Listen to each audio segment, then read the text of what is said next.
संपूर्ण कर्जमाफीसाठी नांदेडमध्ये उबाटाकडून आंदोलन करण्यात आले। शासनाने काढलेल्या कर्जमाफीच्या GRमध्ये अनेक त्रुटी आणि अटी आहेत। त्यातील जाचक अटी रद्द करून शेतकऱ्यांना संपूर्ण कर्जमाफी देण्यात यावी अशी उबाटा सेनेची मागणी आहे। याच मागणीसाठी शासनाने काढलेल्या कर्जमाफीच्या GRची ठाकरे गटाच्या वतीने होळी करण्यात आली आहे। जिल्हाधिकारी कार्यालयासमोर हे आंदोलन करण्यात आले। निवडणुकीआधी शेतकऱ्यांना संपूर्ण कर्जमाफी, शेतकऱ्यांचा 7/12 कोरा करणार असं आश्वासन देवेंद्र फडणवीस यांनी दिलं होतं।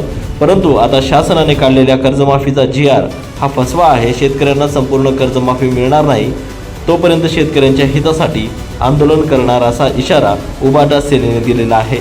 चारुदत्त चौधरी, एकमत डिजिटल, नांदेड।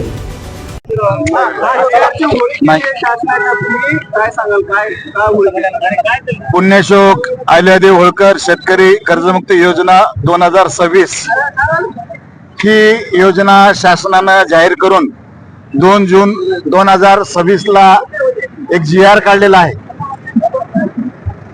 आपल्याला माहित आहे, ज्यावेळेस निवडणुकीचा काळ होता त्यावेळेस हेच आपले महाराष्ट्राचे मुख्यमंत्री देवेंद्र फडणवीस शेतकऱ्याचा 7/12 कोरा कोरा कोरा, शेतकऱ्यांचा 7/12 कोरा कोरा कोरा करणार असे म्हणून या शेतकऱ्याला आश्वासन दिलं।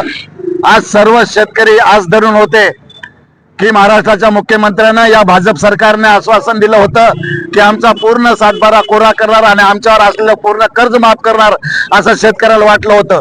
पण या 2 जूनचा जो शेतकऱ्याने शासनाने GR काढला आणि त्या GR मध्ये त्यांनी अशा जाचक अटी टाकल्यात। या अटीमुळं शेतकऱ्याची कर्जमाफी तर होतच नाही, तर केवळ या बँकेचा थकबाकी वसूल करण्याचा कार्यक्रम या शासनानं आता आयोजित केलेला आहे। म्हणून या ठिकाणी आम्ही या GRची शिवसेना उद्धव बाळासाहेब ठाकरे पक्षातर्फे आम्ही जिल्हाधिकाऱ्यासमोर होळी केलेली आहे।